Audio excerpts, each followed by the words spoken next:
as you know, Barack Obama's on the campaign trail. He's supporting Vice President Kamala Harris in her run for president, as he should.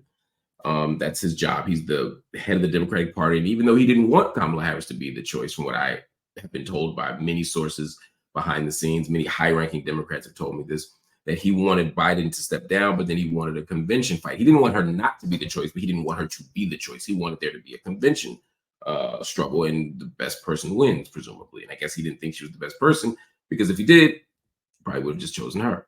That said, he's on the campaign trail with her, and he's working hard.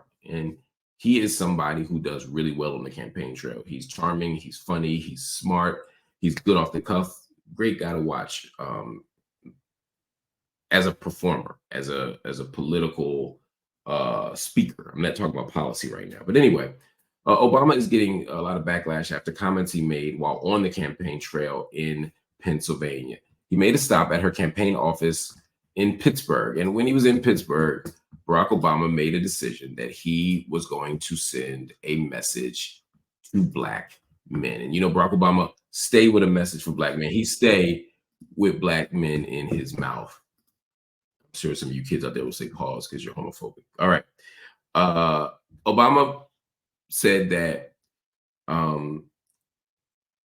you know, I'll let you hear for yourself and then I'll tell you what he did. But there are people who say he was admonishing Black male voters for not wanting to support Kamala Harris.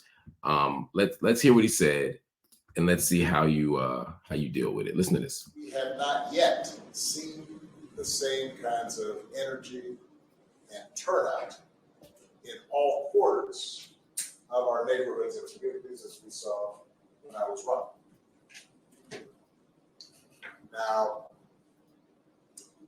I also want to say that that seems to be more pronounced with the brothers. When you have a choice that is this clear, when on the one hand you have somebody who grew up like you, knows you,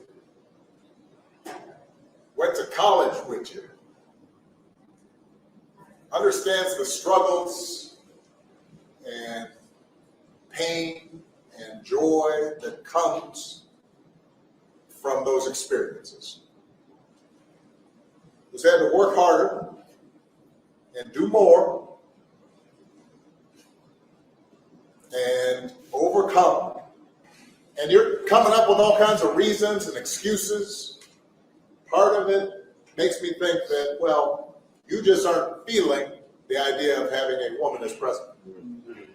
And so now you're thinking about sitting out or even supporting somebody who has a history of denigrating you because you think that's a sign of strength, because that's what being a man is, putting women down. That's not acceptable. This is a fascinating, and I do mean fascinating, moment to talk about Barack Obama and him engaging Black men in this way. First of all, he's not entirely wrong. We got to start there, right? There is a very real conversation we have to have about patriarchy.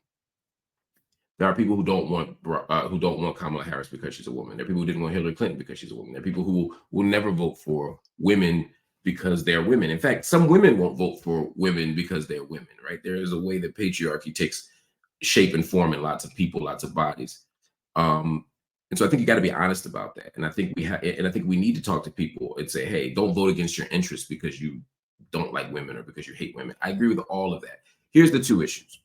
One, when you frame it purely as something for the brothers, it reinforces the pathology of Black men. You could have said, hey, look, we all got an issue of patriarchy in this society. White women voted for Donald Trump. They didn't vote for Hillary Clinton, right? White women said, yo, we'll still go with the guy. Yeah, Donald Trump says he might grab us by the you-know-whats, and Donald Trump is a pig, but you know what?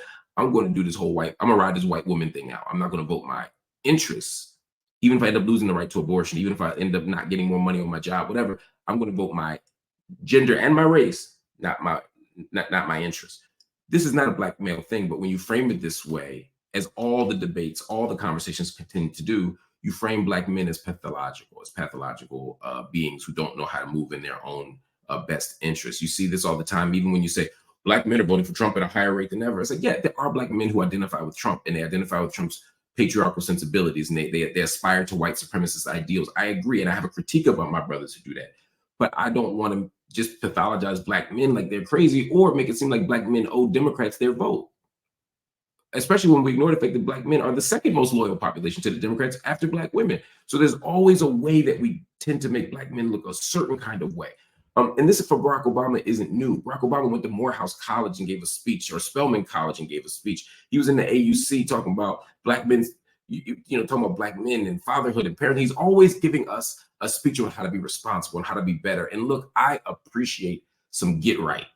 I appreciate you telling me to do better as my elder, as my OG, as my old head, but it has to be steeped in love.